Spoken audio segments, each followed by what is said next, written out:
Hey guys, Mono here with a game called Bright Memory Infinite. You might remember seeing this game in the trailers for the Xbox Series X a few years back, showing off its flashy visuals and impressive graphics. There's a couple of notable things to mention about this game. First of all, it was created mostly by a single person. Obviously, he didn't make all of the 3D models for the game or recorded all of the voice lines for the characters. My guess is those come from marketplace assets and so on, but the dev studio is in fact a single guy. It's an incredibly ambitious game that blends melee combat and shooting into a sort of cyber ninja style of gameplay, like a mashup between Devil May Cry and Doom Eternal, where most of the appeal comes from creating combos and dispatching enemies in a way that looks really cool. For the most part, it nails this style of combat very well, though there are some baffling design choices that I think clearly show the problems of having a single person in charge of deciding everything from the enemies to the levels to the story and even the key bindings. Particularly, I had some severe problems with my save game that basically made the game unplayable at one point, but I will talk about that near the end of the video. For now, let me tell you a little story. The game starts off with a main character called Sheila or Shayla, receiving a call mentioning an atmospheric anomaly that she needs to go investigate. When you get there, there's a bunch of soldiers from some other organization, and that's my little story because I can't really tell you much else about it, and I doubt anyone else can either because I really never knew what was going on or why, and in fact nothing much happens except for at the very beginning and the very end of the game.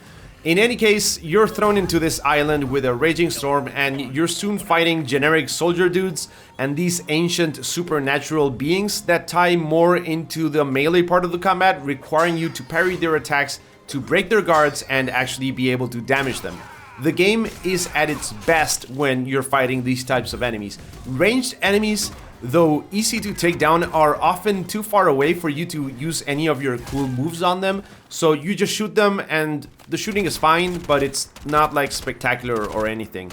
I'll say this right now, if you do play this game, then spend most of your skill points on your sword techniques because they are by far the most versatile and effective and actually allow you to close in the distance in a way that everything else just doesn't. So let me explain the moveset a bit more and I'll get into the many problems that the game has. You got your weapons, which are the classic first-person shooter archetype, I'd say, with an assault rifle, a shotgun, a pistol, and a sniper. All of them have alternative firing modes, which are mostly just different takes on explosives, like rockets or a grenade launcher, and so on. The melee part is composed of some telekinetic skills with your hand, allowing you to pull enemies close to you, freeze them in midair, or blast them with a charged punch. The problem with these abilities is that they don't really work on the armored enemies that I mentioned earlier, those that need to be parried, and those are more and more prevalent the further you get into the game, so those skills aren't like super effective. The sword, on the other hand, deals a massive amount of damage to basically anything, so it became my go-to, especially when you spend a single point on the skill that makes it so regular swings send this like energy blade thing shooting out of you, Legend of Zelda style. Once you get used to the controls, you can pull off some sick looking combos that melt your enemies in a few seconds, and they feel very, very satisfying. But speaking of controls, let's start talking about the not so good parts of the game. So first of all, the game uses the same key for your hand powers as it does for interactions, and in a baffling decision, you need to manually pick up ammo instead of just walking close to it. So this means you're often just blasting the environment because you weren't precisely looking at the ammo pickup prompt. In boss fights where you need to pick up ammo on the fly, this gets old super fast. You can rebind the power key, and you should, and if you're using a controller, the interact key is actually the same as the reload key, so you won't run into this problem. Now, why isn't the reload key used as the interaction key in the PC version? I have no idea. Similar to this issue with the choice of keys is how abilities actually work. For example, there's a move with the sword where you run up to an enemy and lift them up in the air for a mid-air combo. To execute this move, you need to stand still and hold the sword button. If you're running towards an enemy and you hold that key, you'll do an entirely different attack, which is a charged sword beam, So it's quite strange to have a move that runs up to an opponent that you can't trigger when you're running towards an opponent. The timing for some of the moves is also kind of all over the place. If you pull an enemy towards you, you'll often end up blasting him afterwards if you hold the button for too long. So it takes some time to get used to all of these nuances and these bizarre control decisions, which probably have not been an issue if you just use 2 keys for those moves instead of using 1 key, and it depending on whether you're moving or not. Once you do get used to these problems, the results are pretty spectacular. It's a lot of fun to blast someone with the assault rifle, then switch to explosive rounds for a harder target, stagger him with your sword, blast him into the air with your hand, and so on. I don't recall ever seeing this type of movement and combat in a first-person shooter, and the fact that it's all done by a single person is incredibly impressive. Level design has its own set of flaws. This is very much a single path shooter with no branching paths whatsoever. For the most part, it's fine, it's serviceable to what the game needs to achieve, but then there's a random stealth level thrown in that has no place in the game whatsoever.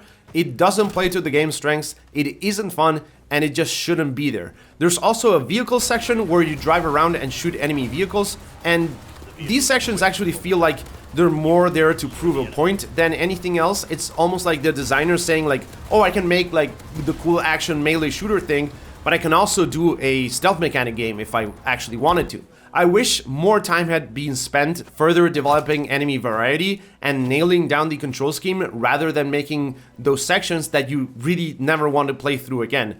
There are some crazy set pieces in some levels, but not enough to really blow your mind or anything, so it's fine. And this is very much a game that is meant to be replayed. I got through the campaign in roughly 2.5 hours. For a $20 game, that just isn't enough. It's a very short game, and though it's cool to go back to some levels with all the stuff unlocked and just wreck all your enemies and see the crazy combos that you can pull off, replayability is quite limited. My advice would be to pick this up during a sale when it's half price, because I can't really recommend you buy it at the current price.